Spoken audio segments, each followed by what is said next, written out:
I gjendjes faktike sepse kjo ambasador e bëri nëpërmjet diplomacisë të mbrojë interesin kombëtar, jo nëpërmjet për të mbrojtur diplomacinë për të anashkaluar të drejtat kombëtare dhe mos dëgjonte. Dhe ki mos më dëgjonte sikur tjerët, por ki dëgjoj. Dhe tani kjo e hon që është bërë, pikërisht dhe pjesa tjetër, ne si pedagog, u kemi thënë dhe studentëve, jemi të detyruar që të drejtat nuk jepen, nuk dhurohen, ato mësohen, jepen, mbrohen dhe reagohet në kohën në momentin e duhur.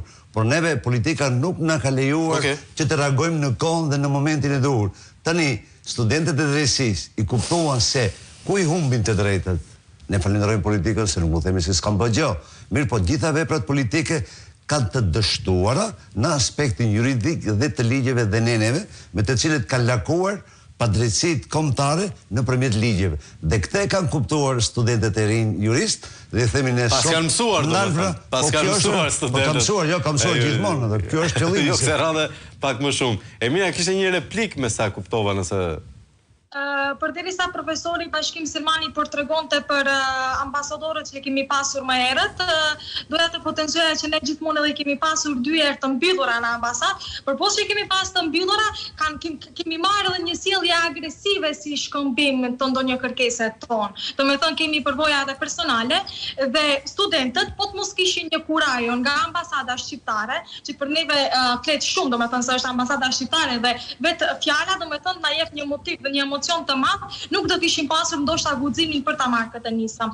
Dhe mendoj se Denioni ishte i pari që hapi këtë rrugtim që studentët të marrin krah dhe të ndodhë kjo që po ndodh tani në Maqedoni. Dhe për këtë pagoj një goxha çmim. Pagoj pasi që tani para se të filloja tek ju në emision, unë isha duke lexuar disa portale maqedonase, domethënë ato fyerje çdo ditë më shumë vetëm shkon doza duke u rritur dhe nuk e di se si do të përfundoj gjithë kjo urrëtie. Ti thua fyerje, a mund më japësh një shembull praktik të fyerjes portaleve maqedonase ndaj shqiptarëve, studentëve, ambasadorit ton atje?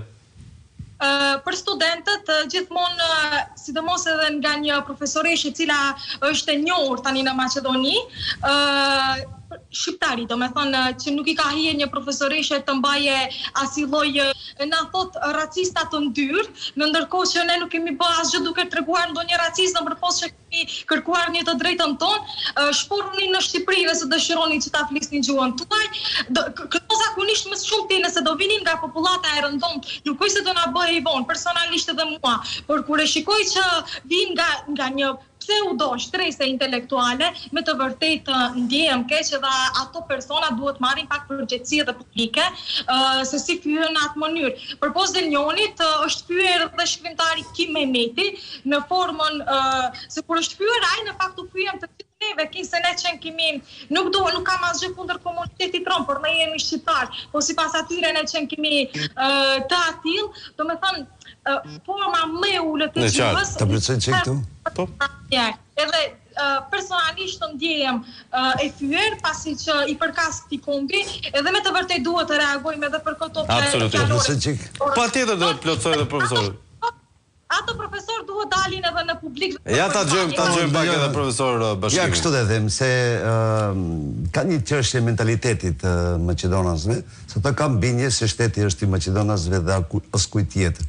Dhe në kontinuitet çdo kërkesë që shqiptarëve thuan, kush do më shumë shqip le të urdhërojë në Republikën e Shqipërisë apo në Republikën e Kosovës.